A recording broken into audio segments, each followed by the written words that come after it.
This is why I call it a clear-cut victory. The moment the Indian Air Force started striking nuclear weapon storage facilities in Pakistan, it was absolutely clear that Pakistan is largely unable to defend itself from Indian strike. दुनिया के बड़े जबरदस्त expert हैं middle east और south Asian air Wars पे। वो कहते हैं कि एक साइड न्यूक्लियर बॉम्ब के स्टोरेज फैसिलिटीज पे हमला करता है और दूसरा न्यूक्लियर पावर, उसके पास इतनी कैपेसिटी नहीं है कि उस हमले का जवाब दे। इन्होंने फतेह 1 और 2 मिसाइल्स इसलिए चलाई क्योंकि इनको लग रहा था कि साहब कि यहाँ तो हमारे न्यूक्लियर वेपन्स के जो गढ़ हैं, जो हमारे जो इंस्टॉलेशंस जो है, मेन इंस्टॉलेशंस हैं, उनके ऊपर हमले हो रहे हैं, तो उन्होंने मिसाइल चलाई। भारत ने जितना मारा है असल में उससे कम ही बताया है, और उसकी वजह दो हैं। एक तो हमारा चरित्र ऐसा नहीं है कि हम इस तरह की बातों को बड़ा बढ़ चढ़ कर बताएं।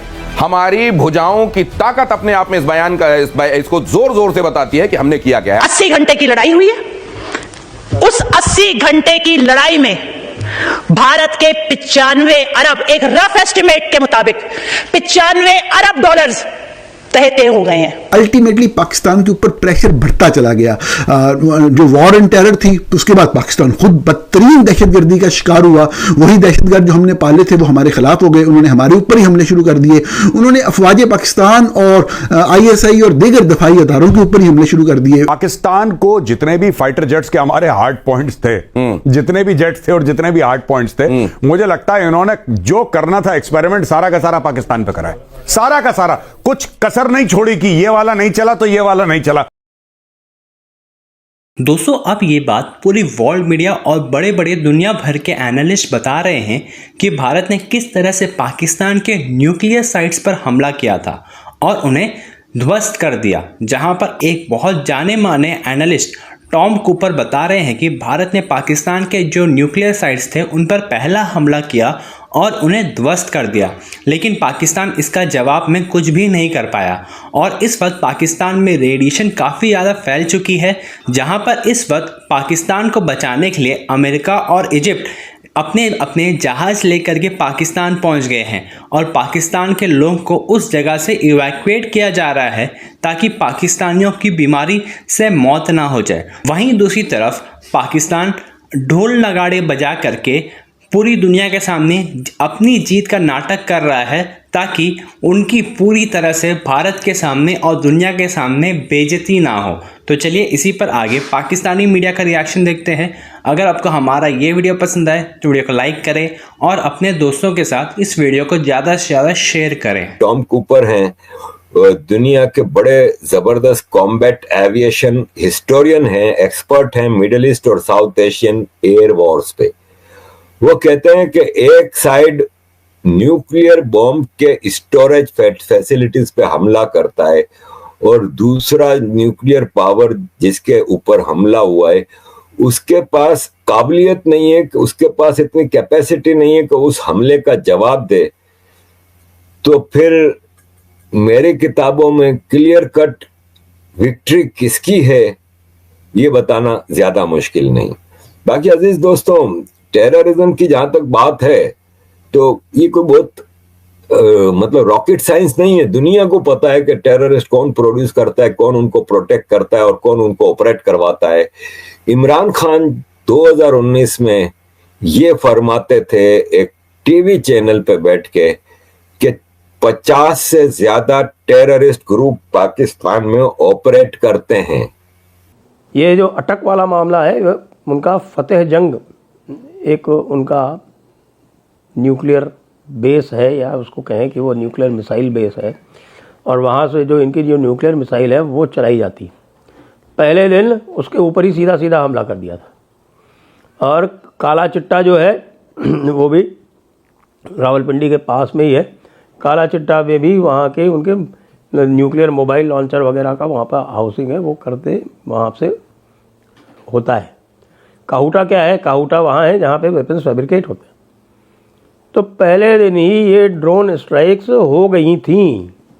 उस ड्रोन स्ट्राइक्स के साथ साथ ये अलग बात है कि वो रेडार जो है वो लाहौर और गुजरांवाला वाला जो रेडार साइट्स थी वो रेडार ख़त्म कर दिए गए। तो उसके बाद फिर ये बिल्कुल आधे ब्लाइंड वैसे ही हो गए थे।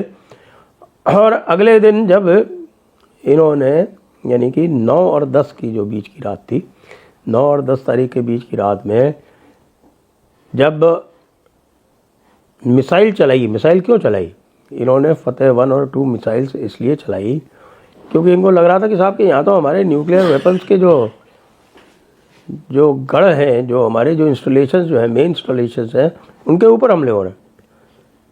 तो उन्होंने मिसाइल चलाई और वो मिसाइल इंटरसेप्ट हो गई, वही वाली मिसाइल जो सिरसा के ऊपर इंटरसेप्ट हुई है। और वो हमारे एमआर साहब ने 2 प्रोजेक्टाइल मार के और उसको इंटरसेप्ट कर दिया। एमआर साहब की 2 प्रोजेक्टाइल से मार के नष्ट करने की क्षमता जो है वो 99% से 99% बताई जाती है। इसके बाद जब वो उन्होंने मिसाइल चला दी तो फिर इधर से ब्रह्मोस ए चली, यानी ब्रह्मोस एयर फायर्ड ब्रह्मोस चली, और साथ में और भी कई जगह स्कैल्प और हैमर ये सब चले वेपन्स। कश्मीर की वादियों में आज भारतीय सेना ने बड़ी क्रूरता से इनका अंत किया है। जिस क्रूरता से इन्होंने मासूम जिंदगियों को छीना था, उसी क्रूरता से आज भारतीय फौज ने इनकी जान ले ली है। और ये तस्वीरें विचलित करने वाली हैं, ये तस्वीरें परेशान करने वाली हैं, लेकिन आज ये तस्वीरें सुकून देने वाली हैं, क्योंकि इसमें वो शैतान भी शामिल था जिसने हमारी बहन बेटियों की मांग उजाड़ी थी, निहत्थे लोगों पर धर्म पूछकर गोलियां दागी थी। लेकिन आज इनके फटे हुए सिर से लहूलुहान लाशें जब बिछाई गई, सिर्फ खून नहीं सजा, बल्कि उस झूठे जिहादी विचारों का अंत हुआ जो भारत को बांटने का सपना देखते हैं। हालांकि हम चाहते हैं कि आप भी हमारी एक मदद करें, हमारे व्हाट्सएप चैनल से जुड़ें। लिंक हमने डिस्क्रिप्शन में और कमेंट सेक्शन में पिन कर रखा है। आप जुड़ेंगे तो इससे हमारी ताकत बढ़ेगी और आप तक जल्दी हमारे वीडियोस पहुंचेंगे। 72 हूरों की हवस में अंधे इन आतंकवादियों की आज औकात दिखाई पड़ी जब हमारी सेना की एक गोली इनके दिमाग को बाहर निकाल गई। जिहाद का जो जहर इनके अंदर था, जब तस्वीरें आई तो वो इतनी ही खौफनाक, ऐसी खौफनाक तस्वीरें जो कमजोर दिल वालों को सदमा दे दें। लेकिन ये तस्वीरें आज कठोर होने के बावजूद भी हर देशवासी को गर्व का क्षण दे रही हैं। ये बता रही हैं कि आतंक का अंत निश्चित है। इनके पराजित शरीर भारत की शक्ति का प्रतीक हैं, जो हर आतंकवादी के मन में इन तस्वीरों को दिखाकर भय पैदा करेंगे।